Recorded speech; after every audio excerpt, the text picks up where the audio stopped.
Jesen je vrijeme sadnje biljaka. Crveni i bijeli luk, salata, blitva, špinat i razne druge biljke vole ovo doba godine i lijepo napreduju. Mi uvijek tražimo načine da sebi, a i vama, olakšamo poslove u vrtu. A za što lakše i brže sijanje i sadnju pripremamo različite alate. Od velike su nam pomoći alati pomoću kojih bušimo i pripremamo rupe za sadnju biljaka. Zbog velikog interesa i puno pitanja na društvenim mrežama o načinu izrade ovih alata, odlučili smo napraviti video i pokazati kako najlakše napraviti alat za sadnju biljaka. Bilo da se radi o sadnji salate, luka ili sjetvi mrkve, kupusa ili nekog drugog povrća, ovaj alat nam olakšava posao.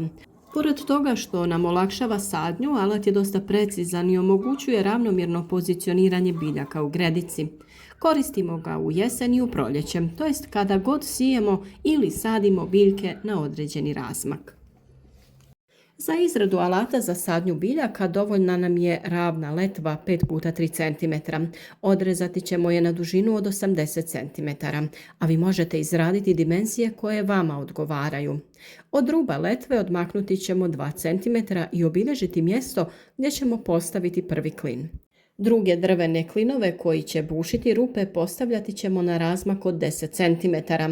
Imali smo puno pitanja upravo o gustoći sadnje i razmaku između rupa, pa ćemo ovdje pokušati objasniti zašto koristimo mali razmak pri sadnji biljaka. Ovaj razmak jeste dosta mali za uzgoj nekih biljaka, ali za neke je idealan. Primjerice, rotkvica se uzgaja otprilike na razmak od 5 cm, pa je taj način sijanja idealan. Isto možemo reći i za mrkvu i druge korijenaste biljke dugog korijena poput peršina. Kada je u pitanju sadnja luka, i njega možemo saditi na taj način. Jednostavno možemo preskakati svaku drugu rupu i na taj način dobiti na razmaku između biljaka ukoliko to želimo. Osim toga, možemo saditi luk na manji razmak, pa dok je luk još mlad koristiti ga takvog, to jest odlično je za uzgoj mladog luka.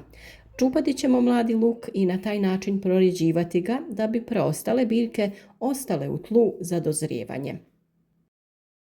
Na ovu drvenu letvu ćemo pričvrstiti komade štapa dužine 6 cm. Ova dužina nam se čini optimalna jer na tu dubinu možemo ubaciti i sadnice biljaka koje uzgajamo u plastičnim kontejnerima.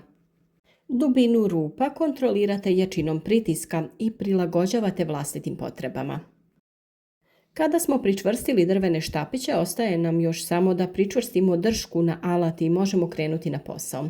Za to ćemo iskoristiti također neku drvenu letvu, a ako želite možete alat koristiti i bez drške.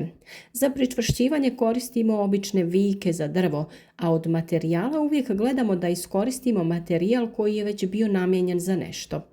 Budite kreativni i iskoristite bilo što više ne služi svrsi, možda staru dršku od metle. Važno je da sa ovako nekim jednostavnim alatom olakšamo rad i ubrzamo proces sadnje. Sad kad je alat spreman, idemo u vrt da ga probamo. Vjerujem da će nam odlično poslužiti za sjetvu i sadnju različitih biljaka. Ostalo nam je mjesto u izdignutim gredicama, pa ćemo ga popuniti. Salatu smo sijali u plastične kontejnere i ona je sada spremna za sadnju. Napraviti ćemo rupe u nekoliko redova, a koristiti ćemo razmak od oko 10 cm. Na ovaj način dobivati ćemo isti razmak između biljaka. Ako imate potrebu posaditi biljke na manji razmak, možete pomaknuti alat na stranu za 5 cm. Ako ipak želite veći razmak između biljaka, tada možete koristiti svaku drugu rupu za sadnju. Višak rupa samo lagano zatrpajte zemljom.